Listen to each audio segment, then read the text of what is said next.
I'm Rick Collins, this is Jim Stewart, and this is Off the Bench. Today we've got our special guest in studio, Shreen Williams from Pro Football Talk and formerly of the Fort Worth Star-Telegram. We're going to be talking Roger Goodell, contract supposed to go through today.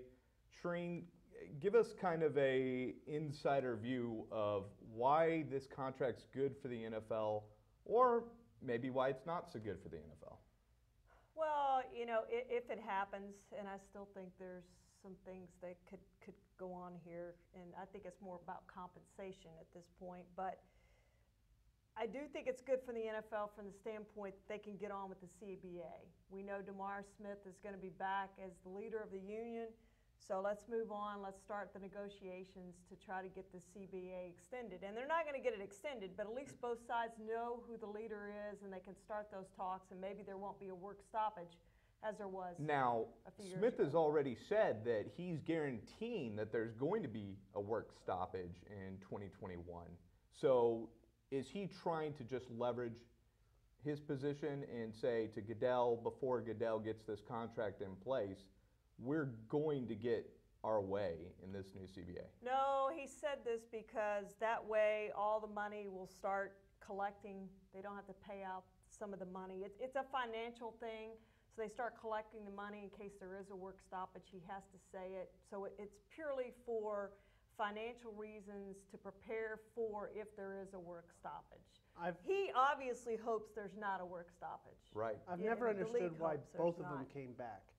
If Smith came back, I don't know why Goodell came back. If Goodell comes back, I don't know why Smith came back, because it's no secret they don't like each other. They don't work well with each other, and really it's very hard to have your two heads of the different divisions of football negotiate something when they actually despise each other. Well, in this case, you get an owners committee that negotiates with DeMar Smith is what they need to do, and leave Roger Goodell.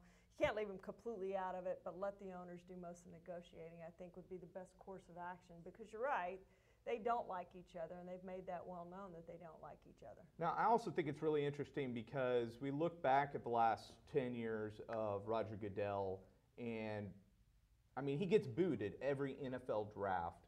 And a lot of that has to do with the way he has treated players in legal issues and social issues. And obviously that directly affects how fans perceive him. Do the owners perceive him in that same way?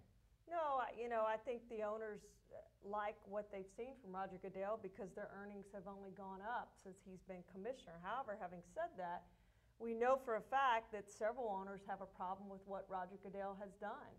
Jerry Jones in the Ezekiel Elliott case, and back to the salary cap violations of the uncapped year. Dan Snyder, same thing, salary cap violations in an uncapped year. And you look at the Tom Brady case, Robert Kraft was very critical of Roger Goodell. So they have had problems with him. But, it's kind of like Jerry says, too. You can have problems and still get along, type deal, and I think that's like where the they same are. thing with Kraft was saying, look, I've got to back my star quarterback, but also I understand that Roger Goodell is putting money in my pocket and doing it in a way that's going to guarantee money in my pocket into the future, and so he has to kind of balance out, hey, we need to talk about these specific player issues, but we still think you're the right guy for the job. And that's clearly what's happening, because the contract, there was really no question about bringing somebody else in. Goodell, to me, has proven to be a good CEO. And a good CEO does not sit there and do everything he can to appease his investors or appease the employees. He makes the hard decisions that need to be made. He has sort of backed himself into a corner with the Ray Rice issue when it comes to domestic violence, and that's where a lot of this stuff is stemming right now. I know Tom Brady was a bit of a controversy in how that was handled, but what has happened here is, and whether you agree with what's going on with Zeke, whether it was mishandled, whether you're a fan of his or not a fan of his, you can look at both sides. Like you said, there were mistakes all around on that. But these hard decisions need to be made. He cannot be a yes man to every single investor. As owners, they can't be yes to all the owners and make them happy all the time. And, outside of the two big dogs, I don't see much, resistance against what he's doing, because the only two that have had any problem were the people that they've had, their teams have been affected personnel-wise by his decisions. Well, I'll say this, the players agreed to that CBA and they gave Roger Goodell that power. So if the players want it changed, there's a new CBA coming up. They can affect change and get what they want. Now they're gonna have to give something else up. You know, I mean, this is a give and take. They're not gonna get everything we think they're gonna get. They're not getting fully guaranteed contracts and an independent arbitrator and not give anything up. Because it to sounded like the owners. biggest issue to Smith was the way that players were treated. They thought, okay, this is going to be a great deal where we have these, guarantees for veterans, but that it's not guarantees. It's just more money for them. But getting that more money, now those veterans are getting waived more often, is his opinion. And so he's thinking, well, that's not really getting our players more money. It's just giving more opportunity to the younger players to make spots, because veterans, hey, I'm going to have to pay this veteran this much money. I'm just going to waive them and bring in a younger player to replace them. Let's cut to the chase too. The big question here is Roger Goodell worth the 30 to 40 million per year? It's a lot of money.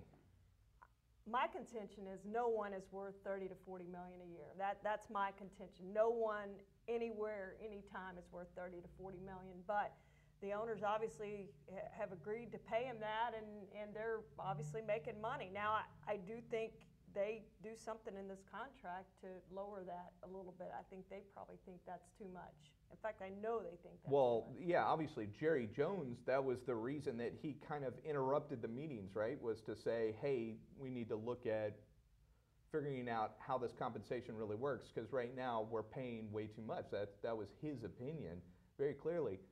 Is that the opinion of the rest of the owners in the league, or do they say, look, we're making this much money, and he's worth 5% of that money, or whatever percentage, we just give him that percentage as long as things are going well? Maybe they could do an incentive. Maybe they could do an incentive package, like they do in a lot of CEOs. That's what he has you now. make this if we make this much more every year, you get a compensation for it. So if that's the case, he deserves every penny. But going back a little bit, when you were talking about lockouts and possible, the next CBA, the problem is Smith looks at the NFL in the same way that the NBA does.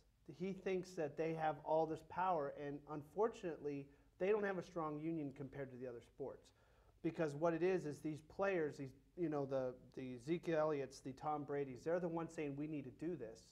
And what happens is there's only, 17 game checks, 16 game checks. 17 game checks.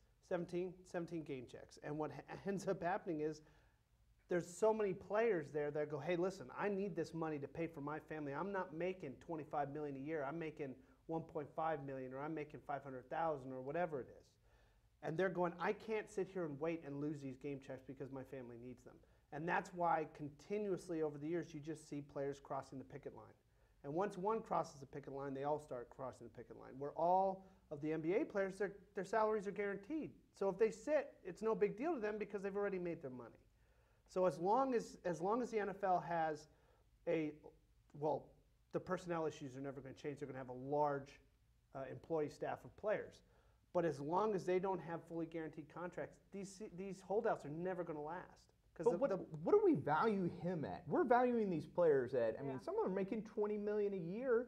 So what do we... He makes the league a lot more money than Tom Brady does. I was going to say, is he worth more than Tom Brady? That's probably what it comes down to. I think he is, but it's not, 15. It's not 1.5 times what Tom Brady's making. I don't know if Tom Brady, Tom Brady does not make the league a ton of money. They make the Patriots a lot of money. But, there's probably 60 to 70, 80% of the league that doesn't like Tom Brady. That little corner of New England, and maybe a splattering of people around the country like the Patriots. We see it all the time. One of our friends is a Patriots, and everybody else hates the fact that he's a Patriot. So Tom Brady will come and go. These stars come and go. It's the leadership at the top. Yeah, it's not the NBA where literally LeBron can be the NBA, as we talked about before. He represents the NBA, and therefore he is worth that much money because he is bringing in a ton of money to the NBA. In the NFL, because there are so many more players, it's a lot harder to say that those guys are worth that much, that they're actually bringing in all that money to the NFL. I would love to see a study done They've done it with LeBron. I don't know exactly off the bat what it is, but they said before LeBron came in and after LeBron came in, the value of the teams have gone up this much. And where he goes, the team was worth, I think, $700 million before he left Miami to go back to Cleveland. When he's gotten to Cleveland, their value alone has gone up over $500 million. But Shereen, is Roger Goodell the reason that the NFL is making so much more money? And I think that's what it comes down to, is he? I don't know. Would any other commissioner you have in that job, would Condoleezza Rice have done that? Right. Would whoever you want to name in that position have done that? I would say yes, because of gambling and fantasy football have made the league bigger than any other. Let's be honest about it. Those are the two things really that have driven this league. Now their ratings are going down, and Mark Cuban was the first to say that a fat pig gets slaughtered, and that's where the NFL's headed. And could they be headed that way? I think that's what they have to address at this point about the problems with the NFL going forward. And I think they have a big problem right now because the games aren't very good. We haven't seen a good game so far, and here we are in week 3, and they're just. And we're not looking at a great game tonight either with this Thursday night. College football has been much better than pro football to this point, and I never thought I would say that because I'm much more a pro football fan than a college football fan. But college football is more exciting to watch right now. I really see a problem over the horizon. We had this conversation last week on Friday when we did our episodes together. I think that the NFL owners and Roger Goodell together have made decisions rule-wise that has really started to have effects now. They didn't really push back on the CBA on cutting time. They didn't, they've put more onus on the offense, and they've put more onus on the fact that the more points are scored, the better the game is on TV. But it has had ramifications a lot sooner than they thought. I thought they figured, we'll have problems 20, 30 years down the road. It's been 5 or 6 years, and you're already starting to see those problems. Last year was the beginning of offensive line problems. Now it's really a sore spot. I think we're going to see, is Roger Goodell worth it? We're going to find out in the next 5 to 10 years as we see more concussion issues coming up and players trying to get more control and guaranteed contracts. That whole process in the next CBA is really going to, I think, show, is Roger Goodell worth this money or not? Yeah, and when we come back, we'll be talking social media. Is it good or bad now that players have gotten involved? Next.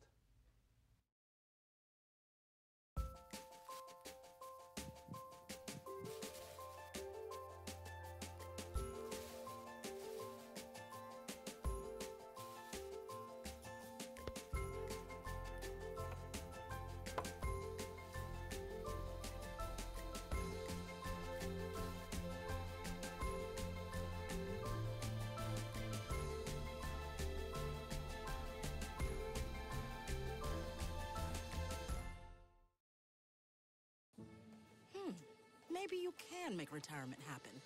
After all, you made her college years happen.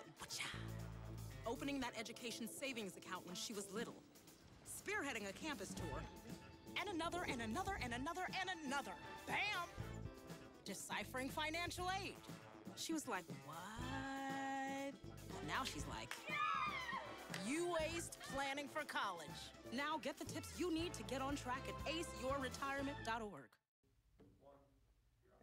And we're back. And as we mentioned, what we're talking about now, after Shereen has left, which that was great having Shereen to talk about Roger Goodell and the owners group. Gives us a different perspective on what's going on. Absolutely. And we're still talking NFL a little bit.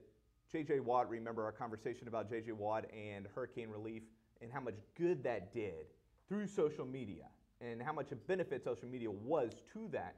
Now, how does it hurt when professional athletes get on social media? So all we've really heard over the last years since players have started using social media as a communication tool to be able to not only build their personal brands but get their point of view and their political position out into the world. They take stands on different issues, whether they're positive or negative. They have now opened up themselves to the backlash that is Twitter and social media. There are people like Eddie Lacy who are getting, weight shamed And a lot of these people, Kevin Durant is constantly in battles with the people on Twitter.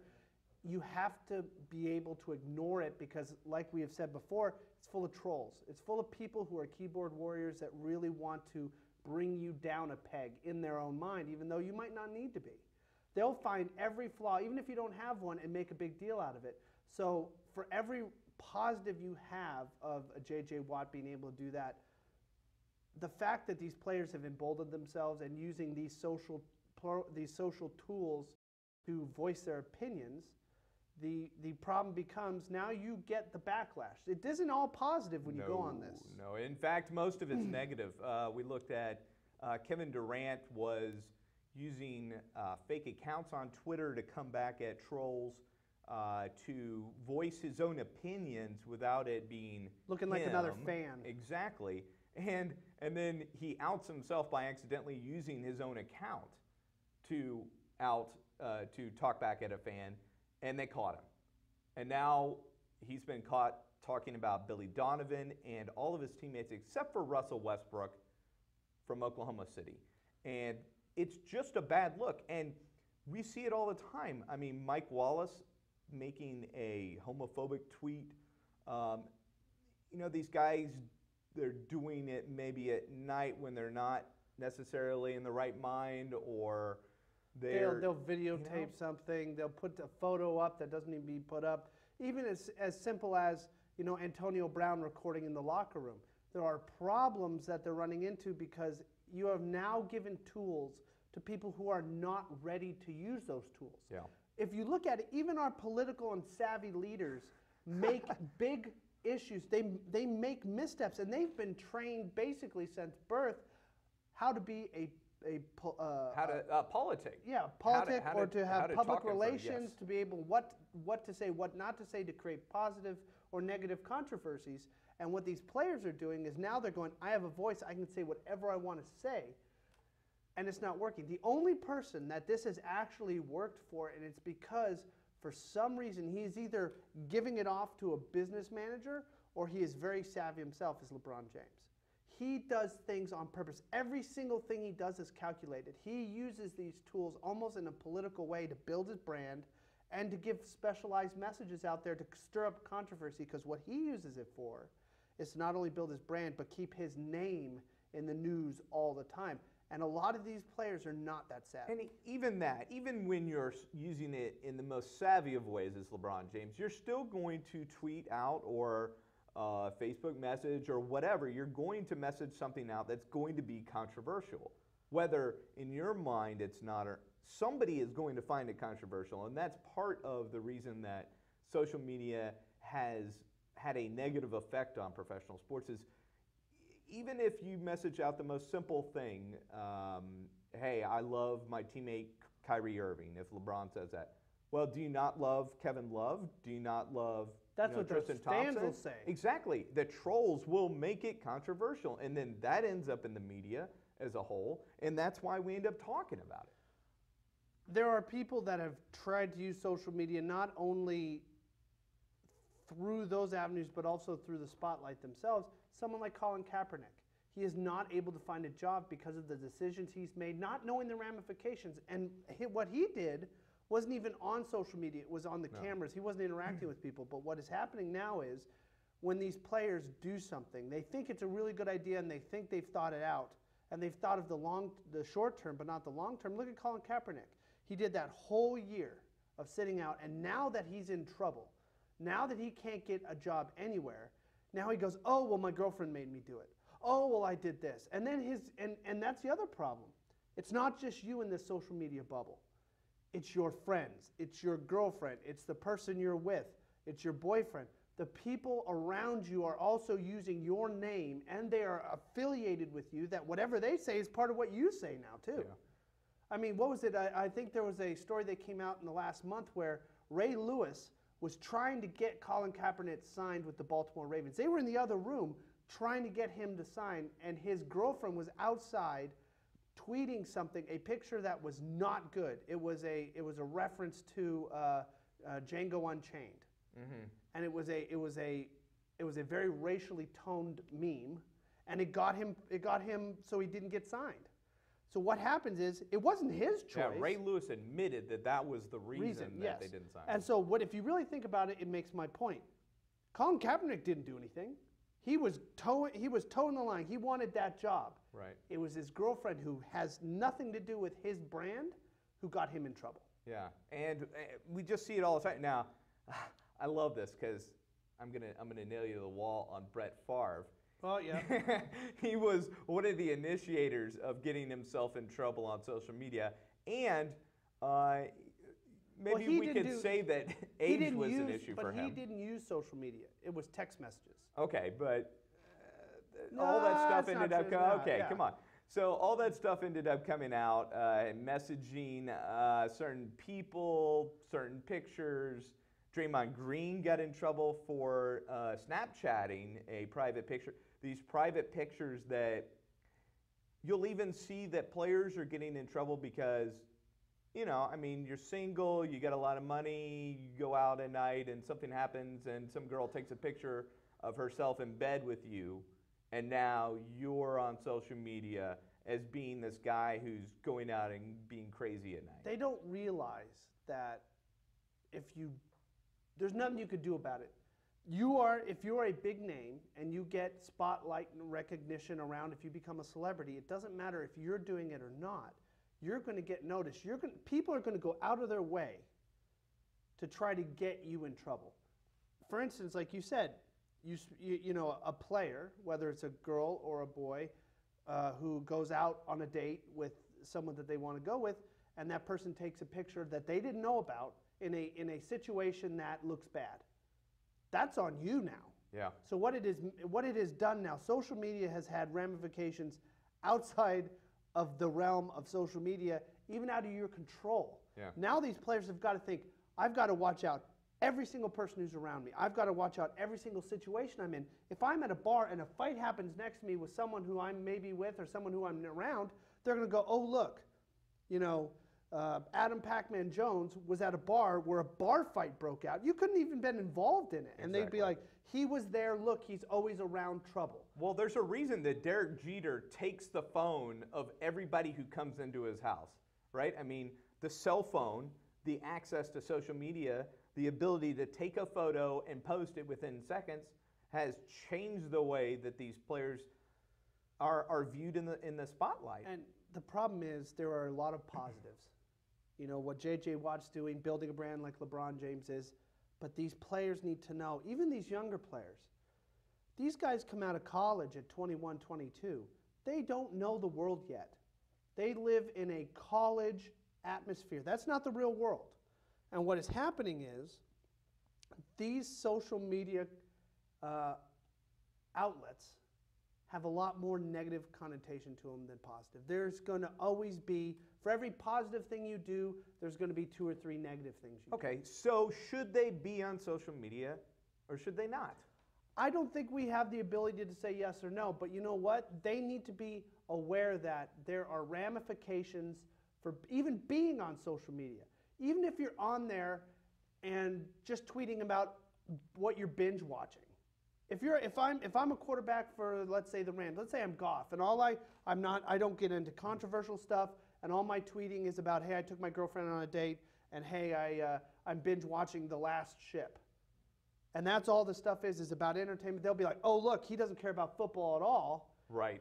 He doesn't talk about football. Or, hey, look, all he does is care about football. He must not care about anybody else in his life. He doesn't care about social issues or whatever else. There's nothing good comes of that. No. So, you know, if you want to build your brand, then do what LeBron James does. Hire a manager, have them think of the stuff for you, and then you strategically post stuff, and then they will compensate with other things to make sure you don't look bad. Well, I got to imagine that it's now a huge part of that draft process, especially, but just the rookie symposiums that they have at the beginning of the season to say, hey, look, this is a huge part of what makes you you.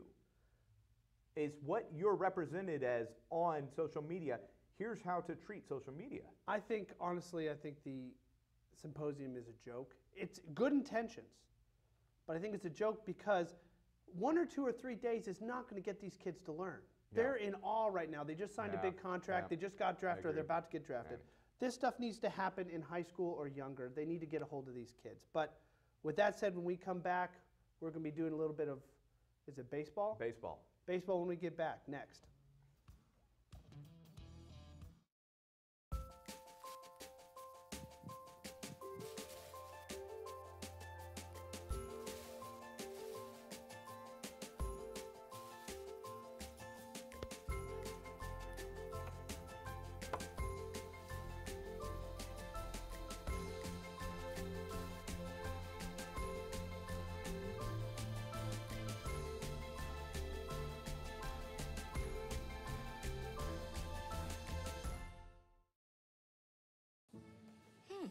Maybe you can make retirement happen. After all, you made her college years happen. Wacha. Opening that education savings account when she was little. Spearheading a campus tour.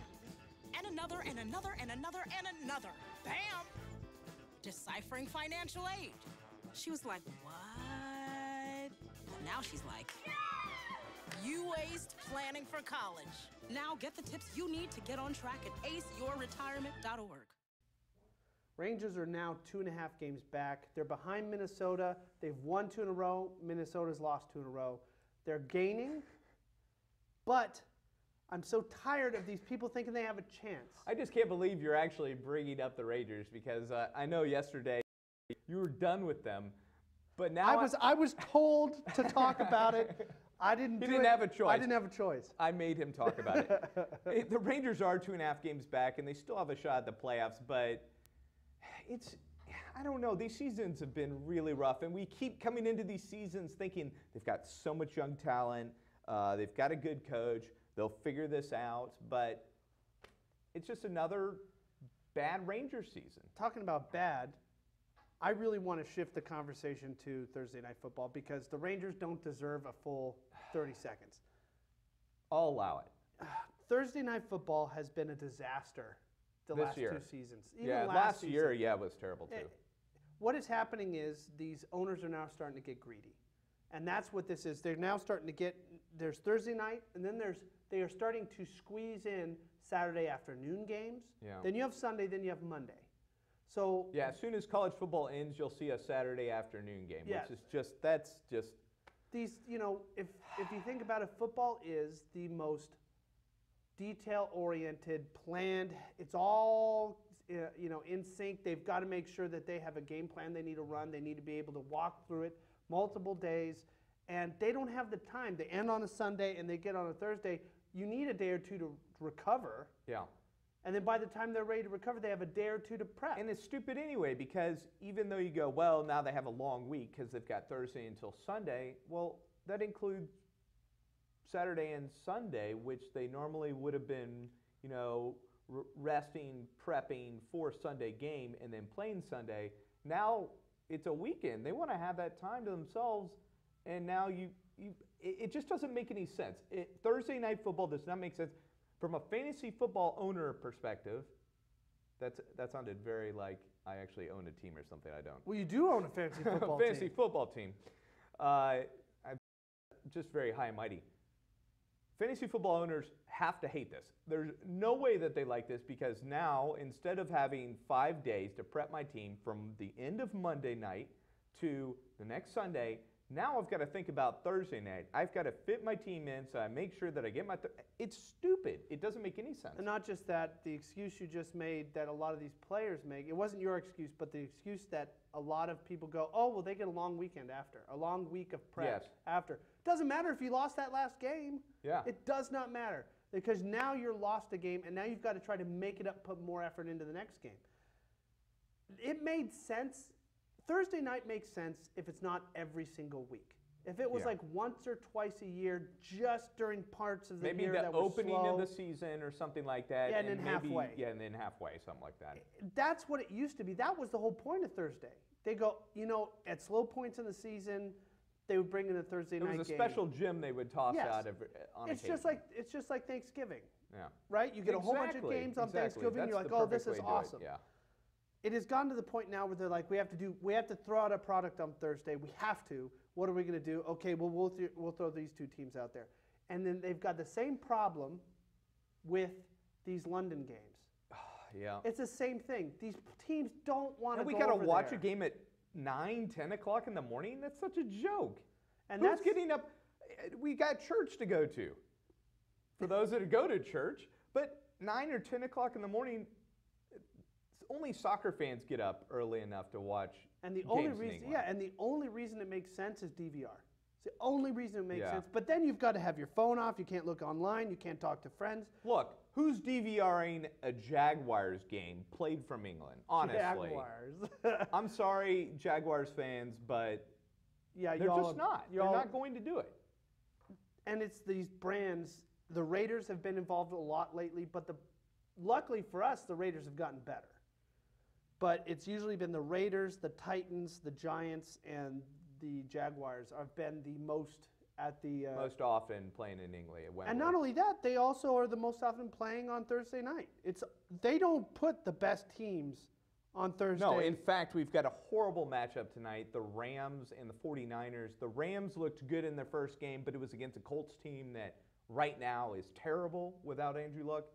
And then they lost a close match to the Redskins, but still, they're still the Rams. They're still Jared Goff. They've got a rookie quarterback. It's not going to be pretty. It's not going to be pretty for a while.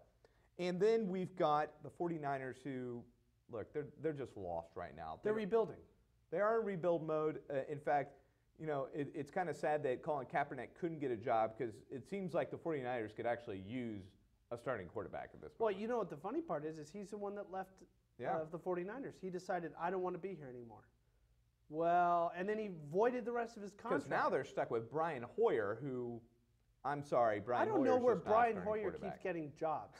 Starting quarterback Yes, jobs. starting. He went from he started with the Cleveland Browns. Yeah. Then he went to the Texans. Yeah. And then now he's in the 49ers, and he's starting in all of them. Yeah. And a lot of the times it's not that he was supposed to be starting. And I don't know if he's a practice warrior or a preseason warrior. Where he looks great. To me, it looks like those were all teams that were planning on drafting a quarterback in the next draft and kind of tanking those seasons. And Brian Hoyer's the tanking quarterback. Was Osweiler a tanking option? Apparently. Well, he's gone from that. He's back in Denver. Yeah, these teams are just garbage. And the fact is if you think about it, outside of what's happening on Sunday, about 9% of the games are on Monday, Thursday, and Saturday. About 9% of the games are in those days out of the entire season. Yeah. And what has happened is last year the ratings went down 9%. And it's proving that we are creatures of habit. We want to watch NFL on Sunday and even on Monday, but as long as it's one game. Because most of us who are married, that's about the only day of the week our wives will let us get away from the family. But it's true. Out of habit, we've watched Sunday football forever. They gave us Monday night. People said, okay, we'll watch Monday night. Kind of makes sense at the beginning of the week. Monday's a sucky day, so to finish it with football, it's kind of a little bonus. And they It's used to kinda put nice. the best game on Monday. Yes. So it was usually Sunday night and Monday are the best games. Now, with Thursday and Saturday, it has just thrown the entire mix out of whack. These teams are not good, and to be honest, they can't force these teams to play on these days. So what happens is these teams like the Patriots and the Cowboys and the Giants and the Eagles and all that stuff, they don't want to play on these games. They'll play Monday. They don't want to play Thursday. They don't, and they are forced to play in one every once in a while, but they are not volunteering. In all honesty, there's no way that anybody wants to play on Thursday. There's no way. I would say at the beginning of the season, yes, because you're not playing on a short week. You practiced on a little bit of a short week, but you have time to prepare for that Thursday week night one, game. yes. Exactly. And then Thanksgiving, everybody understands the Thanksgiving Day games. That's happened forever. It's prepared. It's in the calendar. tradition. And there's teams that have accepted to be the home teams for those games. So, yes, tradition, we're good there.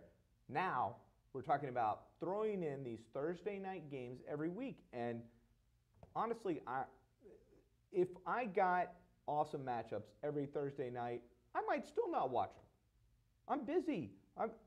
Everybody has a life. Thursday night is not the best night to be doing stuff because Friday, We've got deadlines of getting things done. So Thursday night's going to be the night where you're trying to catch up on things and prepare for Friday.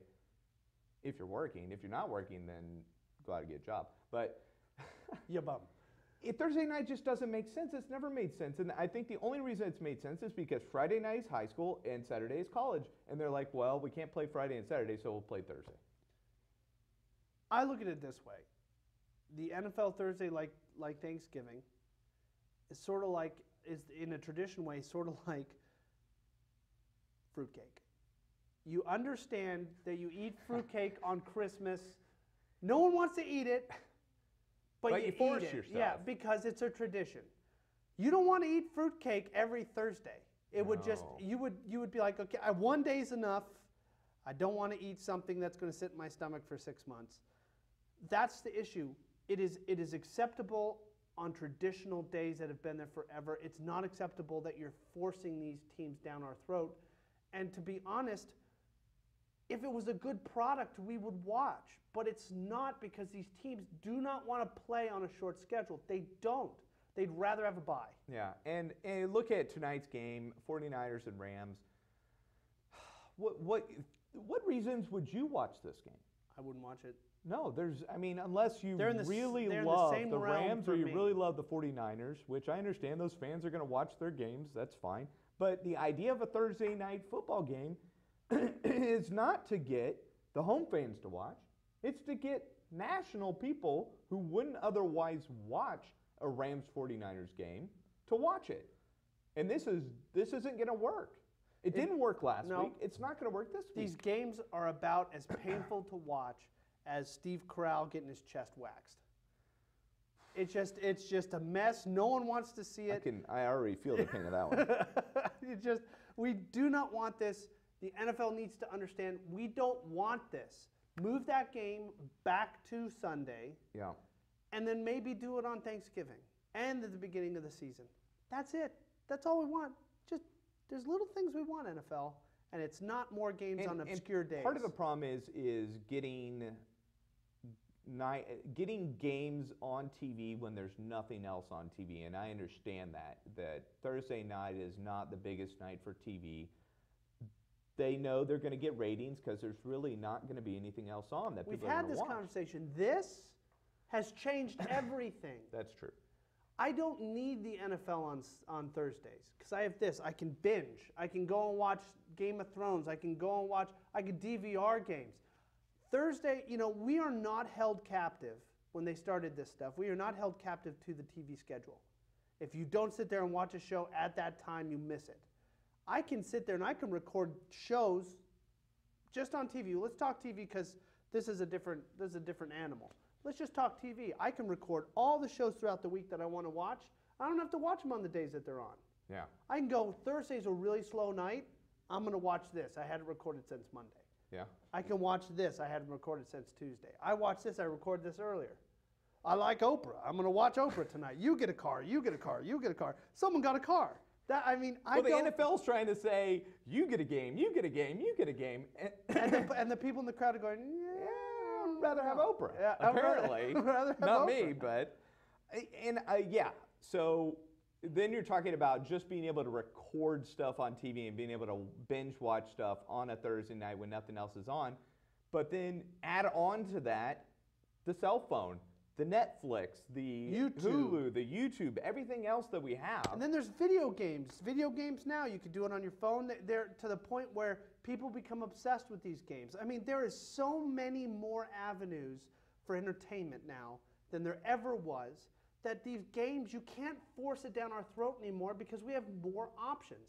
We've always had the ability to say, no, I don't want to watch that, but we didn't have the options. And I wonder if this is also the reason why viewing numbers have gone down, ratings have gone down for the NFL, is because they're trying to force stuff down our throat that we don't want, and there's so many other avenues for entertainment. People cutting the cord, so they don't even have half of these games available to them.